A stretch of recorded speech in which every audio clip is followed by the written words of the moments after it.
ಒಬ್ಬ ಮನುಷ್ಯ, ತೂಕ ಬರೋಬ್ಬರಿ 135 ಕೆಜಿ, ಎದೆಯಲ್ಲಿ ತೂತು, ಓದಿದ್ದು ಕಡಿಮೆ, ಮನೆಯಲ್ಲಿ ಬಡತನ, ಅಪ್ಪನಿಂದ ದಿನಾ ಹಲ್ಲೆ.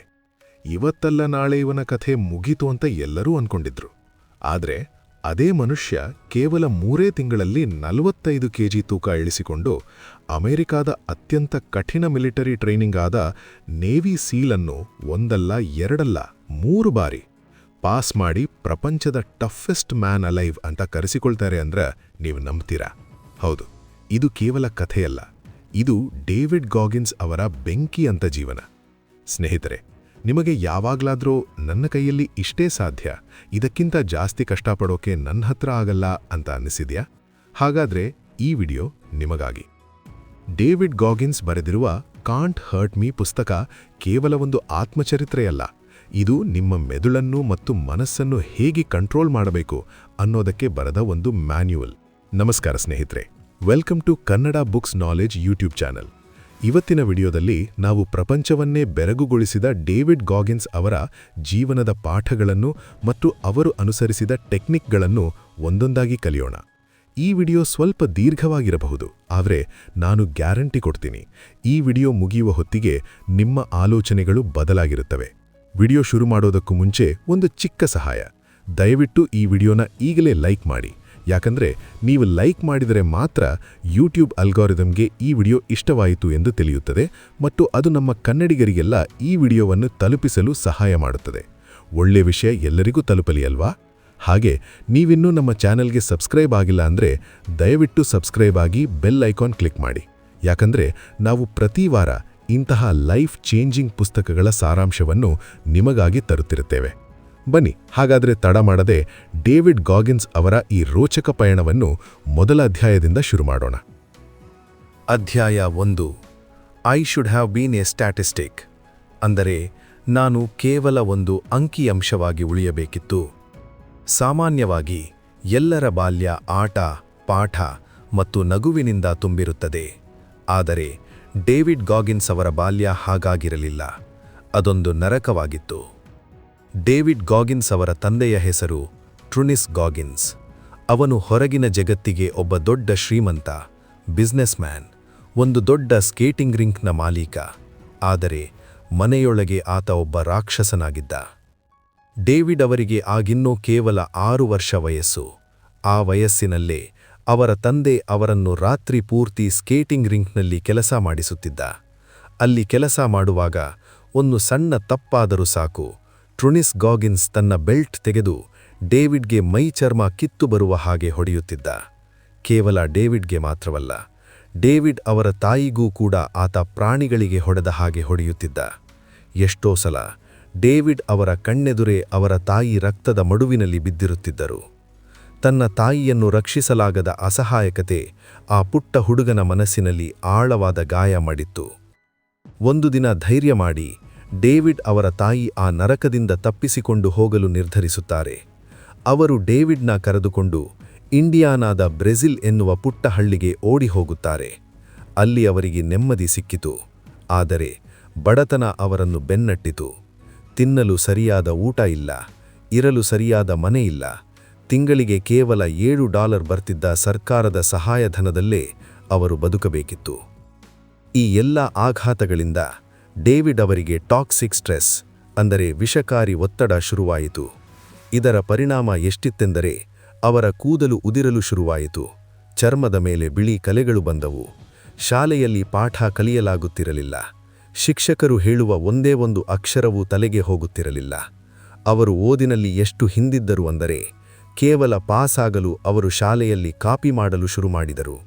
ಬೇರೆಯವರ ಪೇಪರ್ ನೋಡಿ ಬರೆಯುವುದು ಅವರ ಅಭ್ಯಾಸವಾಯಿತು. ಹೀಗೆ ಬಡತನ, ಭಯ, ಓದಿನಲ್ಲಿ ವೈಫಲ್ಯ ಮತ್ತು ಜನಾಂಗೀಯ ನಿಂದನೆ, ಇವೆಲ್ಲದರ ನಡುವೆ ಡೇವಿಡ್ ಒಬ್ಬ ಸೋತವನಂತೆ ಬೆಳೆಯುತ್ತಿದ್ದರು. ಸಮಾಜದ ಲೆಕ್ಕಾಚಾರದ ಪ್ರಕಾರ ಇಂತಹ ಪರಿಸ್ಥಿತಿಯಲ್ಲಿ ಬೆಳೆದ ಮಕ್ಕಳು ಮುಂದೆ ದೊಡ್ಡವರಾದ ಮೇಲೆ ಜೈಲಿಗೆ ಹೋಗುತ್ತಾರೆ ಅಥವಾ ಕುಡುಕರಾಗುತ್ತಾರೆ. ಇದನ್ನೇ ಸ್ಟ್ಯಾಟಿಸ್ಟಿಕ್ ಅಥವಾ ಅಂಕಿಅಂಶ ಎಂದು ಕರೆಯುವುದು. ಆದರೆ ಡೇವಿಡ್ ಗಾಗಿನ್ಸ್ ಆ ಅಂಕಿಅಂಶವಾಗಿ ಉಳಿಯಲು ಸಿದ್ಧರಿರಲಿಲ್ಲ. ಈ ಅಧ್ಯಾಯದಲ್ಲಿ ಡೇವಿಡ್ ನಮಗೆ ಕೊಡುವ ಮೊದಲ ಚಾಲೆಂಜ್ ಅಥವಾ ಪಾಠ ಏನೆಂದರೆ ದ ಬ್ಯಾಡ್ ಹ್ಯಾಂಡ್, ಅಂದರೆ ಕೆಟ್ಟ ಪರಿಸ್ಥಿತಿ. ನಮ್ಮಲ್ಲಿ ಎಷ್ಟೋ ಜನ ನಮಗೆ ಹುಟ್ಟುತ್ತಲೇ ಶ್ರೀಮಂತಿಕೆ ಇರಲಿಲ್ಲ, ನಮಗೆ ಒಳ್ಳೆ ಶಾಲೆ ಸಿಗಲಿಲ್ಲ, ನಮಗೆ ಯಾರೂ ಸಪೋರ್ಟ್ ಮಾಡಿಲ್ಲ ಎಂದು ಕೊರಗುತ್ತೇವೆ. ಆದರೆ ಗಾಗಿನ್ಸ್ ಹೇಳುತ್ತಾರೆ, ನಿಮ್ಮ ಜೀವನದಲ್ಲಿ ಆಗಿರುವ ಎಲ್ಲ ಕೆಟ್ಟ ಘಟನೆಗಳನ್ನು, ನಿಮ್ಮ ಎಲ್ಲ ಕಷ್ಟಗಳನ್ನು ಮತ್ತು ನಿಮ್ಮ ಎಲ್ಲ ಸೋಲುಗಳನ್ನು ಒಂದು ಹಾಳೆಯ ಮೇಲೆ ಬರೆಯಿರಿ. ಅದರಿಂದ ಓಡಿ ಹೋಗಬೇಡಿ, ಅದನ್ನು ಒಪ್ಪಿಕೊಳ್ಳಿ. ಯಾವಾಗ ನೀವು ಹೌದು, ನನ್ನ ಪರಿಸ್ಥಿತಿ ಚೆನ್ನಾಗಿಲ್ಲ, ನಾನು ಈಗ ಸೋತಿದ್ದೇನೆ ಎಂದು ಸತ್ಯವನ್ನು ಒಪ್ಪಿಕೊಳ್ಳುತ್ತೀರೋ, ಆಗ ಮಾತ್ರ ಅಲ್ಲಿಂದ ಮೇಲೆ ಎದ್ದೇಳಲು ಸಾಧ್ಯ. ಇದು ಅವರ ಜೀವನದ ಕರಾಳ ಅಧ್ಯಾಯ. ಆದರೆ ಅಸಲಿಯಾಟ ಶುರುವಾಗುವುದು ಮುಂದಿನ ಅಧ್ಯಾಯದಲ್ಲಿ. ಕನ್ನಡಿಯ ಮುಂದೆ ನಿಂತು ಅವರು ತಮ್ಮನ್ನು ತಾವೇ ಹೇಗೆ ಪ್ರಶ್ನೆ ಮಾಡಿದರು ಎಂಬ ರೋಚಕ ಕಥೆಯನ್ನು ಮುಂದಿನ ಅಧ್ಯಾಯದಲ್ಲಿ ನೋಡೋಣ. ಅಧ್ಯಾಯ 2. ಟ್ರೂತ್ ಹರ್ಟ್ಸ್, ಅಂದರೆ ಸತ್ಯ ನೋವುಂಟು ಮಾಡುತ್ತದೆ. ಡೇವಿಡ್ ಗಾಗಿನ್ಸ್ ಅವರ ಬಾಲ್ಯ ಕಷ್ಟದಲ್ಲಿ ಕಳೆಯಿತು ಸರಿ, ಆದರೆ ಅವರು ದೊಡ್ಡವರಾದ ಮೇಲೆ ಪರಿಸ್ಥಿತಿ ಇನ್ನೂ ಹದಗೆಟ್ಟಿತು. ಅವರು ಹೈಸ್ಕೂಲ್ ಮುಗಿಸಿದರು, ಆದರೆ ಅವರಿಗೆ ಸರಿಯಾಗಿ ಓದಲು ಬರುತ್ತಿರಲಿಲ್ಲ. ಅವರು ಶಾಲೆಯಲ್ಲಿ ಕೇವಲ ಕಾಪಿ ಮಾಡಿ ಪಾಸ್ ಆಗಿದ್ದರು. ಜೀವನ ನಿರ್ವಹಣೆಗಾಗಿ ಅವರು ಈಕೋ ಲ್ಯಾಬ್ ಅನ್ನುವ ಕಂಪನಿಯಲ್ಲಿ ಕೆಲಸಕ್ಕೆ ಸೇರಿಕೊಂಡರು. ಅಲ್ಲಿ ಅವರ ಕೆಲಸ ಏನಿತ್ತು ಗೊತ್ತಾ? ಮಧ್ಯರಾತ್ರಿ ರೆಸ್ಟೋರೆಂಟ್ಗಳಿಗೆ ಹೋಗಿ ಅಲ್ಲಿರುವ ಜಿರಳೆ ಮತ್ತು ಇಲಿಗಳನ್ನು ಸಾಯಿಸುವುದು. ಊಹಿಸಿಕೊಳ್ಳಿ, ಯಾವ ಕನಸೂ ಇಲ್ಲ, ಭವಿಷ್ಯವೂ ಇಲ್ಲ, ಕೇವಲ ಜಿರಳೆ ಸಾಯಿಸುವ ಕೆಲಸ. ಈ ಖಿನ್ನತೆಯನ್ನು ಮರೆಯಲು ಅವರು ಊಟದಲ್ಲಿ ಸುಖ ಹುಡುಕಿದರು. ಪ್ರತಿದಿನ ರಾತ್ರಿ ದೊಡ್ಡ chocolate shake, 1 dozen donuts, pizza ಹೀಗೆ ಸಿಕ್ಕಾಪಟ್ಟೆ ತಿನ್ನಲು ಶುರುಮಾಡಿದರು. ಇದರ ಪರಿಣಾಮ ಅವರ ತೂಕ ಬರೋಬ್ಬರಿ 135 ಕೆಜಿ ತಲುಪಿತು. ಅವರು ಕನ್ನಡಿ ಮುಂದೆ ನಿಲ್ಲಲು ಕೂಡ ಭಯಪಡುತ್ತಿದ್ದರು. ಆದರೆ ಒಂದು ದಿನ ರಾತ್ರಿ ಅವರು ಆ ಧೈರ್ಯ ಮಾಡಿದರು. ಅವರು ಬಾತ್ರೂಮ್ ಕನ್ನಡಿಯ ಮುಂದೆ ನಿಂತರು. ಇದನ್ನೇ ಅವರು ದಿ ಅಕೌಂಟಬಿಲಿಟಿ ಮಿರರ್, ಅಂದರೆ ಹೊಣೆಗಾರಿಕೆಯ ಕನ್ನಡಿ ಎಂದು ಕರೆಯುತ್ತಾರೆ. ನಮಗೆ ನಾವೇ ಸುಳ್ಳು ಹೇಳಿಕೊಳ್ಳುವುದು ತುಂಬಾ ಸುಲಭ. ಪರವಾಗಿಲ್ಲ, ಇವತ್ತು ಮೂಡಿಲ್ಲ, ನಾಳೆಯಿಂದ ಜಿಮ್ಗೆ ಹೋಗೋಣ, ನಾಳೆಯಿಂದ ಓದೋಣ ಎಂದು ನಮಗೆ ನಾವೇ ಸಬೂಬು ಕೊಟ್ಟುಕೊಳ್ಳುತ್ತೇವೆ. ಆದರೆ ಕನ್ನಡಿ ಸುಳ್ಳು ಹೇಳುವುದಿಲ್ಲ. ಅಂದು ರಾತ್ರಿ ಡೇವಿಡ್ ಕನ್ನಡಿ ನೋಡಿ ತಮಗೆ ತಾವೇ ಕಠೋರವಾದ ಸತ್ಯವನ್ನು ಹೇಳಿಕೊಂಡರು. ಅವರು ತಮ್ಮನ್ನು ತಾವು ಸಮಾಧಾನಪಡಿಸಿಕೊಳ್ಳಲಿಲ್ಲ.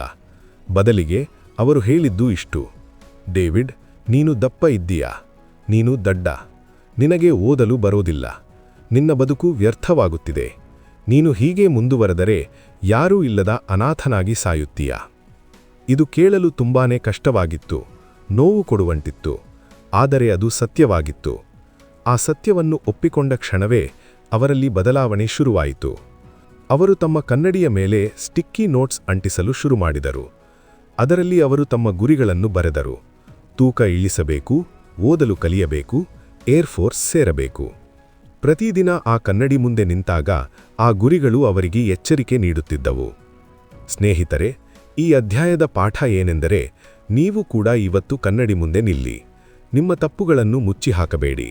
ನಾನು ದಡ್ಡ, ನಾನು ಸೋಮಾರಿ, ನನಗೆ ಸ್ಕಿಲ್ ಇಲ್ಲ ಎಂದು ಒಪ್ಪಿಕೊಳ್ಳಿ. ಯಾವಾಗ ನೀವು ನಿಮ್ಮ ಸಮಸ್ಯೆಯನ್ನು ಒಪ್ಪಿಕೊಳ್ಳುತ್ತೀರೋ ಆಗ ಮಾತ್ರ ಅದಕ್ಕೆ ಪರಿಹಾರ ಹುಡುಕಲು ಸಾಧ್ಯ. ತನ್ನನ್ನು ತಾನು ದಡ್ಡ, ದಪ್ಪ ಎಂದು ಕರೆದುಕೊಂಡ ಡೇವಿಡ್ ಮುಂದೆ ಜಗತ್ತೇ ತಿರುಗಿ ನೋಡುವಂತಹ ಅಸಾಧ್ಯವಾದ ಕೆಲಸವನ್ನು ಹೇಗೆ ಮಾಡಿದರು? ಅದಕ್ಕೆ ಅವರು ಪಟ್ಟ ಕಷ್ಟ ಎಂಥದ್ದು?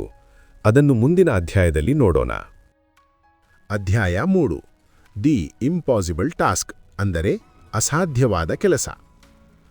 ಕನ್ನಡಿಯ ಮುಂದೆ ನಿಂತು ಸತ್ಯ ಒಪ್ಪಿಕೊಂಡ ನಂತರ ಡೇವಿಡ್ ಗಾಗಿನ್ಸ್ ಜೀವನದಲ್ಲಿ ಒಂದು ಮಹತ್ತರ ತಿರುವು ಬಂತು. ಒಂದು ದಿನ ಅವರು ಟಿವಿಯಲ್ಲಿ ಡಿಸ್ಕವರಿ ಚಾನೆಲ್ ನೋಡುತ್ತಿದ್ದರು. ಅದರಲ್ಲಿ ಅಮೆರಿಕಾದ ನೇವಿ ಸೀಲ್ ಕಮಾಂಡೋಗಳ ಟ್ರೈನಿಂಗ್ ಬಗ್ಗೆ ತೋರಿಸುತ್ತಿದ್ದರು. ಅದು ಸಾಮಾನ್ಯ ಟ್ರೈನಿಂಗ್ ಆಗಿರಲಿಲ್ಲ. ಕೈಕಾಲು ಕಟ್ಟಿ ನೀರಿನಲ್ಲಿ ಎಸೆಯುವುದು, ಕೆಸರಿನಲ್ಲಿ ತೆವಳುವುದು, ನಿದ್ದೆ ಇಲ್ಲದೆ ವಾರಗಟ್ಟಲೆ ದುಡಿಯುವುದು. ಇದನ್ನು ನೋಡಿದ ಡೇವಿಡ್ಗೆ ಮೈ ರೋಮಾಂಚನವಾಯಿತು. ನಾನು ಕೂಡ ಇವರ ಹಾಗೆ ಆಗಬೇಕು, ಪ್ರಪಂಚದ ಅತ್ಯಂತ ಕಠಿಣ ಮನುಷ್ಯನಾಗಬೇಕು ಎಂದು ಅವರು ನಿರ್ಧರಿಸಿದರು. ಆದರೆ ಸಮಸ್ಯೆ ಏನಿತ್ತು ಗೊತ್ತಾ? ಆಗ ಅವರ ತೂಕ ಬರೋಬ್ಬರಿ 135 ಕೆಜಿ. ನೇವಿ ಸೀಲ್ ಸೇರಲು ಇರಬೇಕಾದ ತೂಕಕ್ಕಿಂತ ಅವರು 48 ಕೆಜಿ ಜಾಸ್ತಿ ಇದ್ದರು. ಅವರು 10 ರಿಕ್ರೂಟಿಂಗ್ ಆಫೀಸ್ಗೆ ಕರೆ ಮಾಡಿದರು. ಫೋನ್ನಲ್ಲೇ ಅವರ ತೂಕ ಕೇಳಿ ಅಧಿಕಾರಿಗಳು ನಗುತ್ತಿದ್ದರು. ನಿನ್ ಕೈಯಲ್ಲಾಗಲ್ಲ, ಸುಮ್ಮನೆ ಫೋನ್ ಇಡು ಎಂದು ಅವಮಾನಿಸಿದರು. ಆದರೆ ಕೊನೆಗೆ ಒಬ್ಬ ಅಧಿಕಾರಿ, ಸರಿ, ನಿನಗೆ ನಾನು ಒಂದು ಚಾನ್ಸ್ ಕೊಡ್ತೀನಿ, ಆದರೆ ಅದಕ್ಕೊಂದು ಕಂಡೀಷನ್ ಇದೆ ಎಂದರು. ಆ ಕಂಡೀಷನ್ ಕೇಳಿ ಎಂಥವರಿಗಾದರೂ ಎದೆ ನಡುಗುತ್ತಿತ್ತು. ಆ ಅಧಿಕಾರಿ ಹೇಳಿದರು, ನೋಡು ಡೇವಿಡ್, ಟ್ರೈನಿಂಗ್ಗೆ ಅರ್ಜಿ ಹಾಕಲು ಇನ್ನು 3 ತಿಂಗಳು ಬಾಕಿಯಿದೆ. ಈ 3 ತಿಂಗಳಲ್ಲಿ ನೀನು ಬರೋಬ್ಬರಿ 48 ಕೆಜಿ ತೂಕ ಇಳಿಸಿಕೊಳ್ಳಬೇಕು. ಇಲ್ಲದಿದ್ದರೆ ನಿನಗೆ ಚಾನ್ಸ್ ಇಲ್ಲ. 3 ತಿಂಗಳಲ್ಲಿ 48 ಕೆಜಿ. ಇದು ಮೆಡಿಕಲ್ ಸೈನ್ಸ್ ಪ್ರಕಾರ ಅಸಾಧ್ಯ. ಆದರೆ ಡೇವಿಡ್ಗೆ ಬೇರೆ ದಾರಿ ಇರಲಿಲ್ಲ. ಅಂದಿನಿಂದ ಡೇವಿಡ್ ಅವರ ಜೀವನ ಒಂದು ತಪಸ್ಸಿನ ಹಾಗೆ ಬದಲಾಯಿತು. ಪ್ರತಿದಿನ ಬೆಳಗ್ಗೆ 4:30ಕ್ಕೆ ಏಳುತ್ತಿದ್ದರು. ಎದ್ದ ತಕ್ಷಣ ಒಂದು ಬಾಳೆಹಣ್ಣು ತಿಂದು ಓದಲು ಶುರು ಮಾಡುತ್ತಿದ್ದರು. ನಂತರ ಸ್ವಿಮ್ಮಿಂಗ್, ನಂತರ ಜಿಮ್, ನಂತರ ಸೈಕ್ಲಿಂಗ್, ಮತ್ತೆ ರನ್ನಿಂಗ್. ಅವರು ಎಷ್ಟು ಕಷ್ಟಪಡುತ್ತಿದ್ದರು ಎಂದರೆ ಅವರ ಕೈಗಳು ರಕ್ತ ಸುರಿಯುತ್ತಿದ್ದವು, ಕಾಲುಗಳು ಊದಿಕೊಂಡಿದ್ದವು, ಹಸಿವಿನಿಂದ ಹೊಟ್ಟೆ ಚುರುಗುಡುತ್ತಿತ್ತು. ಆದರೂ ಅವರು ನಿಲ್ಲಲಿಲ್ಲ. ಅವರ ಮನಸ್ಸು, ಸಾಕು ನಿಲ್ಲಿಸು, ಸತ್ತು ಹೋಗುತ್ತೀಯಾ ಎಂದು ಹೇಳಿದಾಗೆಲ್ಲ ಅವರು ಕನ್ನಡಿ ಮುಂದೆ ನಿಂತು, ಇಲ್ಲ, ನಾನು ಇದನ್ನು ಮಾಡಲೇಬೇಕು ಎಂದು ಹಠ ಹಿಡಿಯುತ್ತಿದ್ದರು. ಕೊನೆಗೆ ಆ ದಿನ ಬಂತು. 3 ತಿಂಗಳ ನಂತರ ಅವರು ತೂಕದ ಮಷೀನ್ ಮೇಲೆ ನಿಂತರು. ಅದ್ಭುತ ನಡೆದಿತ್ತು. ಅವರು ಬರೋಬ್ಬರಿ 48 ಕೆಜಿ ತೂಕ ಇಳಿಸಿ 86 ಕೆಜಿಗೆ ಬಂದಿದ್ದರು. ಆ ಅಧಿಕಾರಿ ಕೂಡ ಇದನ್ನು ನೋಡಿ ಬೆರಗಾದರು. ಇಲ್ಲಿ ಡೇವಿಡ್ ನಮಗೆ ಕಲಿಸುವ ಪಾಠ ಏನೆಂದರೆ, ನಾವು ಅಂದುಕೊಳ್ಳುವ ಮಿತಿ ಅಥವಾ ಲಿಮಿಟ್ ಅನ್ನೋದು ಕೇವಲ ನಮ್ಮ ಮನಸ್ಸಿನ ಭ್ರಮೆ. ಯಾವಾಗ ನಮಗೆ ಇದು ಮಾಡೋಕೆ ಸಾಧ್ಯನೇ ಇಲ್ಲ ಅನ್ನಿಸುತ್ತದೋ ಅದೇ ಕೆಲಸವನ್ನು ಮಾಡಿ ಮುಗಿಸುವುದು ನಿಜವಾದ ಸಾಧನೆ. ತೂಕ ಇಳಿಸಿದಾಯಿತು, ಆದರೆ ಅಸಲಿ ನರಕ ಇನ್ನು ಮುಂದೆ ಇತ್ತು. ಅದೇ ನೇವಿ ಸೀಲ್ ಹೆಲ್ ವೀಕ್. ಮನುಷ್ಯನ ಸಹನೆಯನ್ನು ಒಡೆದು ಹಾಕುವ ಆ ಟ್ರೈನಿಂಗ್ ವಾರದಲ್ಲಿ ಏನಾಯಿತು? ಗೋಗಿನ್ಸ್ ಅದನ್ನು ಹೇಗೆ ಎದುರಿಸಿದರು? ಅದನ್ನು ಮುಂದಿನ ಅಧ್ಯಾಯದಲ್ಲಿ ನೋಡೋಣ. ಅಧ್ಯಾಯ 4. ಟೇಕಿಂಗ್ ಸೋಲ್ಸ್, ಅಂದರೆ ಆತ್ಮಗಳನ್ನು ಕಸಿದುಕೊಳ್ಳುವುದು. ನೀವು 48 ಕೆಜಿ ತೂಕ ಇಳಿಸಿ ಅಮೆರಿಕಾದ ನೇವಿ ಸೀಲ್ ಟ್ರೈನಿಂಗ್ಗೆ ಬಂದಿದ್ದೀರಿ. ಅಲ್ಲಿ ನಿಮಗೆ ಸ್ವಾಗತ ಮಾಡಲು ಹೂಹಾರ ಇರುವುದಿಲ್ಲ. ಬದಲಿಗೆ ಹೆಲ್ ವೀಕ್, ಅಂದರೆ ನರಕದ ವಾರ ಕಾಯುತ್ತಿರುತ್ತದೆ. ಏನಿದು ಹೆಲ್ ವೀಕ್? ಇದು ನೇವಿ ಸೀಲ್ ಟ್ರೈನಿಂಗ್ನ ಅತ್ಯಂತ ಕಠಿಣ ಭಾಗ. 1 ವಾರ ಪೂರ್ತಿ, ಅಂದರೆ ಭಾನುವಾರ ರಾತ್ರಿಯಿಂದ ಶುಕ್ರವಾರದವರೆಗೆ ನೀವು ನಿದ್ದೆ ಮಾಡುವಂತಿಲ್ಲ. ಒಟ್ಟು 130 ಗಂಟೆಗಳ ಕಾಲ ಸತತವಾಗಿ ಓಡಬೇಕು, ಸಮುದ್ರದ ತಣ್ಣೀರಿನಲ್ಲಿ ಈಜಬೇಕು, ಕೆಸರಿನಲ್ಲಿ ತೆವಳಬೇಕು, ಮರದ ದಿಮ್ಮಿಗಳನ್ನು ಹೊತ್ತುಕೊಂಡು ಓಡಬೇಕು. ಇಷ್ಟೆಲ್ಲ ಕಷ್ಟದ ನಡುವೆ ಅವರು ನಿಮಗೆ ಕೇವಲ 4 ಗಂಟೆ ನಿದ್ದೆ ಮಾಡಲು ಬಿಡುತ್ತಾರೆ. ಅದು ದಿನಕ್ಕಲ್ಲ, ಇಡೀ ವಾರಕ್ಕೆ ಸೇರಿ ಕೇವಲ 4 ಗಂಟೆ. ಈ ಟ್ರೈನಿಂಗ್ನ ಉದ್ದೇಶ ನಿಮ್ಮನ್ನು ದೈಹಿಕವಾಗಿ ದಂಡಿಸುವುದು ಅಲ್ಲ, ನಿಮ್ಮನ್ನು ಮಾನಸಿಕವಾಗಿ ಮುರಿಯುವುದು. ಅಲ್ಲಿರುವ ಇನ್ಸ್ಟ್ರಕ್ಟರ್ಗಳು ಅಥವಾ ತರಬೇತುದಾರರು ನಿಮ್ಮನ್ನು ಹೇಗಾದರೂ ಮಾಡಿ ಮನೆಗೆ ಕಳುಹಿಸಬೇಕು ಎಂದು ಕಾಯುತ್ತಿರುತ್ತಾರೆ. ಅವರು ನಿಮ್ಮನ್ನು ಬೈಯುತ್ತಾರೆ, ಅವಮಾನಿಸುತ್ತಾರೆ, ನೋವು ಕೊಡುತ್ತಾರೆ. ನೀವು ಅಳುವುದನ್ನು ನೋಡಲು ಅವರು ಬಯಸುತ್ತಾರೆ. ಇಲ್ಲಿ ಡೇವಿಡ್ ಗೋಗಿನ್ಸ್ ಟೇಕಿಂಗ್ ಸೋಲ್ಸ್ ಎನ್ನುವ ಅದ್ಭುತ ಟೆಕ್ನಿಕ್ ಬಳಸುತ್ತಾರೆ. ಒಂದು ದಿನ ಟ್ರೈನಿಂಗ್ ನಡೆಯುತ್ತಿತ್ತು. ಡೇವಿಡ್ ಮತ್ತು ಅವರ ತಂಡದವರು ಸುಸ್ತಾಗಿ ಸತ್ತು ಹೋಗುವ ಹಂತದಲ್ಲಿದ್ದರು. ಅವರನ್ನು ನೋಡುತ್ತಿದ್ದ ಇನ್ಸ್ಟ್ರಕ್ಟರ್ಗೆ ಖುಷಿಯಾಗಿತ್ತು. ಇನ್ನೇನು ಇವರು ಬಿಟ್ಟು ಓಡಿ ಹೋಗುತ್ತಾರೆ ಎಂದು ಆತ ಅಂದುಕೊಂಡಿದ್ದ.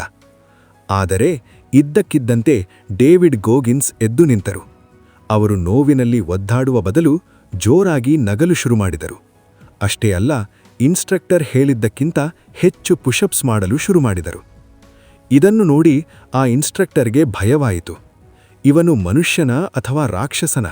ಇವನಿಗೆ ಎಷ್ಟೇ ಕಷ್ಟ ಕೊಟ್ಟರೂ ಇವನು ಇಷ್ಟಪಡುತ್ತಿದ್ದಾನಲ್ಲ ಎಂದು ಆತ ಗೊಂದಲಕ್ಕೊಳಗಾದ. ಆ ಕ್ಷಣದಲ್ಲಿ ಡೇವಿಡ್ ಆ ಇನ್ಸ್ಟ್ರಕ್ಟರ್ನ ಆತ್ಮವಿಶ್ವಾಸವನ್ನೇ ಕಸಿದುಕೊಂಡರು. ಇದನ್ನೇ ಟೇಕಿಂಗ್ ಸೋಲ್ಸ್ ಎನ್ನುವುದು. ಸ್ನೇಹಿತರೆ, ನಿಮ್ಮ ಜೀವನದಲ್ಲೂ ಇದು ನಡೆಯುತ್ತದೆ. ನಿಮ್ಮ ಬಾಸ್ ನಿಮಗೆ ಕಷ್ಟ ಕೊಡಬಹುದು, ನಿಮ್ಮ ಟೀಚರ್ ನಿಮಗೆ ಅವಮಾನ ಮಾಡಬಹುದು, ಅಥವಾ ನಿಮ್ಮ ಸಂಬಂಧಿಕರು ನಿಮ್ಮನ್ನು ತುಳಿಯಬಹುದು. ಅವರು ನೀವು ಸೋತು ಹೋಗುವುದನ್ನು ನೋಡಲು ಕಾಯುತ್ತಿರುತ್ತಾರೆ. ಆಗ ನೀವು ಕುಗ್ಗಿ ಹೋಗಬೇಡಿ. ಅವರು ಎದುರು ಹಾಕಿದ ಕೆಲಸವನ್ನು ಅವರು ನಿರೀಕ್ಷೆ ಮಾಡುವುದಕ್ಕಿಂತ ಅದ್ಭುತವಾಗಿ ಮಾಡಿ ಮುಗಿಸಿ. ನೀವು ನೋವಿನಲ್ಲೂ ನಗುತ್ತಾ ಕೆಲಸ ಮಾಡುವುದನ್ನು ಕಂಡರೆ ನಿಮ್ಮ ಶತ್ರುವಿಗೆ ಭಯ ಹುಟ್ಟುತ್ತದೆ. ಅವರಿಗೆ ನಿಮ್ಮನ್ನು ಸೋಲಿಸಲು ಸಾಧ್ಯವಿಲ್ಲ ಎಂದು ಅರ್ಥವಾಗುತ್ತದೆ.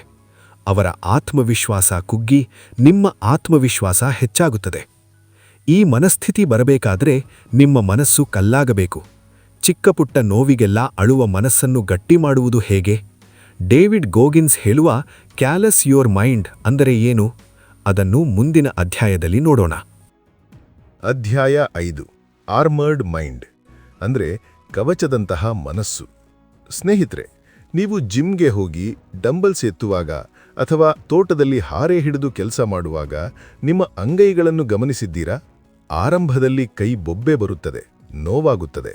ಆದರೆ ಅದೇ ಕೆಲಸವನ್ನು ನೀವು ದಿನಾ ಮಾಡುತ್ತಿದ್ದರೆ ಆ ಜಾಗದಲ್ಲಿ ಚರ್ಮ ದಪ್ಪವಾಗುತ್ತದೆ ಮತ್ತು ಗಟ್ಟಿಯಾಗುತ್ತದೆ. ಆಮೇಲೆ ನಿಮಗೆ ನೋವಾಗುವುದಿಲ್ಲ. ಇದನ್ನೇ ಇಂಗ್ಲಿಷ್ನಲ್ಲಿ ಕ್ಯಾಲಸ್ ಎಂದು ಕರೆಯುತ್ತಾರೆ. ಡೇವಿಡ್ ಗಾಗಿನ್ಸ್ ಹೇಳುತ್ತಾರೆ, ನಮ್ಮ ಕೈಗಳಿಗೆ ಹೇಗೆ ಕ್ಯಾಲಸ್ ಬರುತ್ತದೆಯೋ ಅದೇ ರೀತಿ ನಮ್ಮ ಮನಸ್ಸಿಗೂ ಕೂಡ ಕ್ಯಾಲಸ್ ಬರಬೇಕು.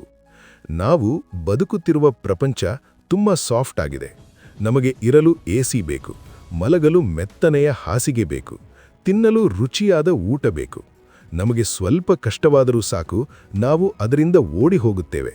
ಹೀಗೆ ಆರಾಮವಾಗಿ ಇದ್ದು ನಮ್ಮ ಮನಸ್ಸು ತುಂಬ ಮೃದುವಾಗಿ ಬಿಟ್ಟಿರುತ್ತದೆ. ಚಿಕ್ಕ ಸಮಸ್ಯೆ ಬಂದರೆ ಸಾಕು, ಅದು ಒಡೆದು ಹೋಗುತ್ತದೆ. ಹಾಗಾದರೆ ಮನಸ್ಸನ್ನು ಗಟ್ಟಿ ಮಾಡುವುದು ಹೇಗೆ? ಅಥವಾ ಮೈಂಡ್ ಕ್ಯಾಲಸ್ ಮಾಡಿಕೊಳ್ಳುವುದು ಹೇಗೆ?